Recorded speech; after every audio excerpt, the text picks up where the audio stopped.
Coach Brown, everybody ready? We'll just throw it up into questions. Talk about your fullbacks.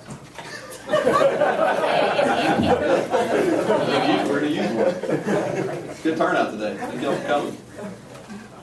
Is that it? Neal, how relieved are you to have Blue on campus, and how long do you think it'll take him to kind of get up to speed in your system now? No, we're very excited about him. You know, we thought he was, if not the best, one of the top 2 or 3 junior college receivers in the country last year.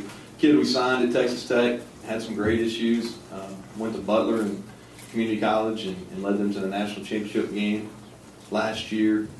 Was very productive, and he's a smart kid. We're going to take him slow. You know, he wasn't here during the summer and go through Coach Corum and Coach Edmonds' regimen. So we're going to take it slow, kind of gradually, you know, mentally and physically kind of get him in. But we do expect him to be a factor this year for sure. Well, what do you expect from Ryan Simmons? Well, Ryan had a great high school career. I think, you know, obviously, Mark, you know that. But he's got the ability to run the football, and he's got the ability to play receiver. We're going to start him a receiver and teach him that aspect first. From a technical standpoint, it's a little tougher to learn. He's also a guy that, if we have some depth issues at running back, can bounce over and play there too. I think everybody's got it in the States excited about Ryan, and they should be. But also, you got to realize that these freshmen, you know, they're 18 years old, and they're going to go out in front and play in front of 60,000 plus the first game, and it's going to be like that every time. So I think our expectations got to be realistic, but at the same time, if they're the most talented guys, we got to take those bumps that come. How do you keep it from being a quarterback controversy and just make it a quarterback competition like you've been saying it is? Well, I think it starts with the demeanor, how Coach Stoops and I handle it, really. And I think they're good people. You know, I don't think any of those guys are jealous by nature. I think they're really good, solid human beings. And it's something we talk about. Jim, we talk about it we talked about it this morning when we met. Just talked about, hey, this is going to be about we, not about me. This is how the reps are going to be distributed. Everybody's going to get an opportunity to prove themselves, and the most productive guy will win. Can you go through each quarterback and talk about what their one particular strength is? I mean, take one thing about each that you really like. Yeah, Maxwell.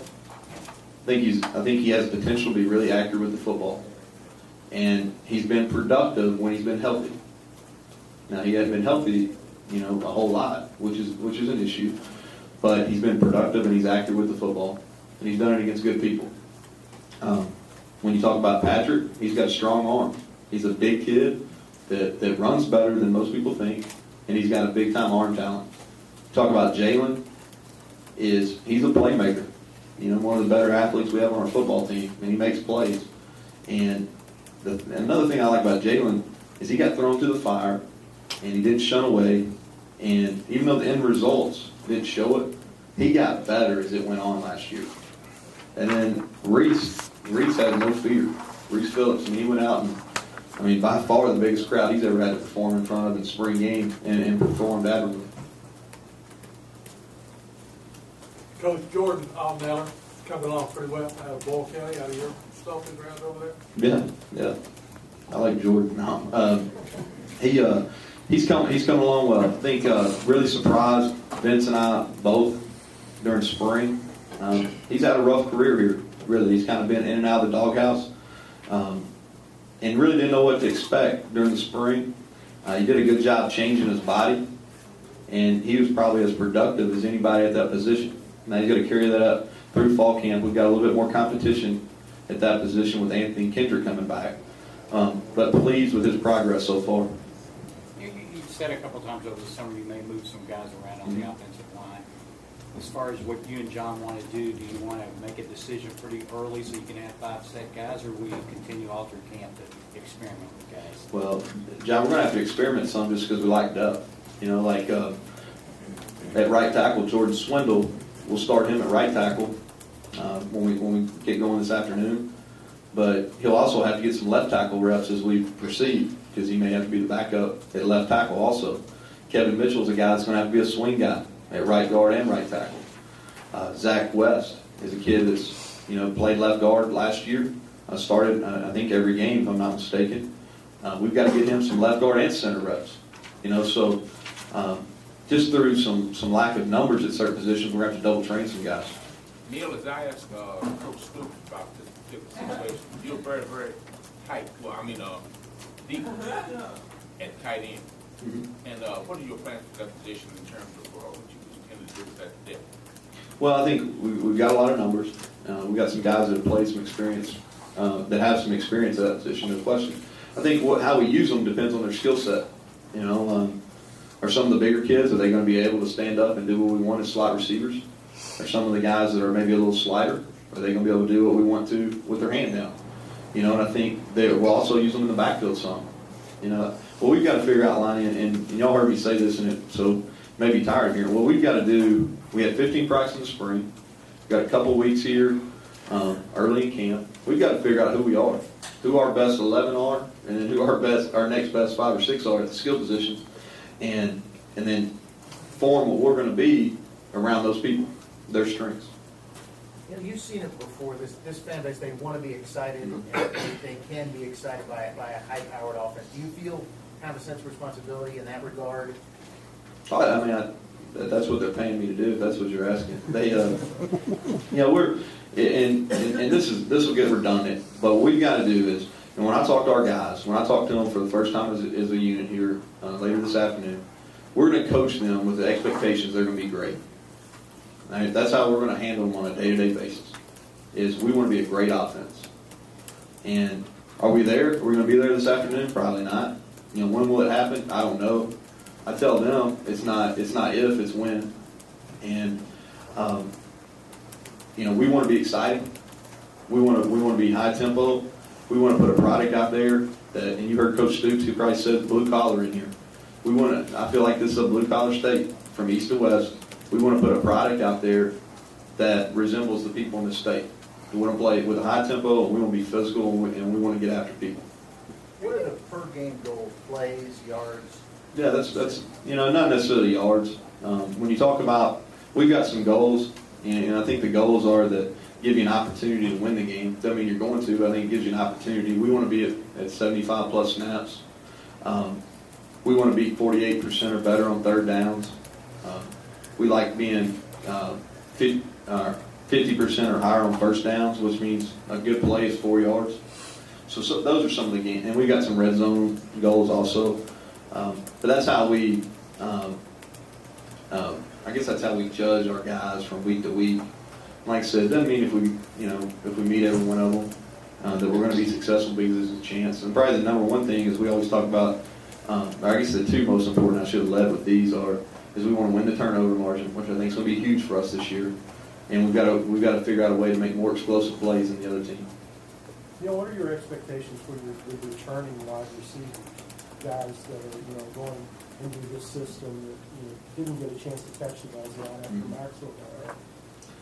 Well, I'm excited to see them this afternoon. I'm excited to see how much improvement there is from when we finished the spring game until now, because I think they're all self-driven people. They're especially AJ Degree and DeMarco had such success, and those guys can see the success we had at Tech throwing the football, and they can see what we did in the spring. So we need those guys to come along. I don't think there's any way to dodge that or anything. We need those guys to come on and be players for us. A lot of the growth that we make at wideout is going to be, that's going to depend on how we do as an offense. And and I go back to this. I'm really looking forward to it. And Tommy Maynard and I've talked about this extensively, because it's not many times you go into a situation where you got so much youth at wideout, and really it's a blank canvas. We've got our opportunity to really mold these guys and develop them. Is it going to be, do you want to pull out your hair at some point? Yes, no question. There's going to be some growing pains, but also it's going to be a fun time and a really teaching time. Is there some kind of formula or something at play? Because you said 48% third down versus just round off to 50. That there's a couple stat websites and stuff that we just kind of went back on that. Nothing real exciting. Are you completely opposed to playing more than one quarterback in a game? What's your stance on that? And does that stance change when you look at your options like that? No, I don't think you ever have a closed mind about anything. I think it's always better. I think if you have one clear-cut guy that goes out and wins the job, But if there's no separation, I think that you've seen it in the past. Coach Spurrier does it a lot, I think. Where they've used multiple quarterbacks. I think there's scenarios where that can be successful. Got time for a couple more. Do you expect the kids working in the summer, the quarterbacks, to be that much better than they were in spring? Well, I think they'll be improved, Alan. Yeah, there's no question. You're talking about a 3 to 4 month period, and they know what to expect now from a fundamental standpoint. We give them a lot of teaching tools. We can't teach them ourselves. We got them a lot of teaching tools, video-wise. And I think there's going to be a lot said for when we come out this week, who's had the most improvement. That may mean it's a little bit more important to that person. Last About question. wanting to be up-tempo and also to reflect the people of the state. There's I think, a perception that blue collar is running the football and not passing. Do you think up-tempo can be blue collar? Yeah, I think there's no question. If we're playing more plays, that means we're working harder. We're running 85, and others are running 65. We're getting a little bit more effort. No, I think we're going to, running the football is always going to be a part of what we do. There's no question it's important, especially in this league.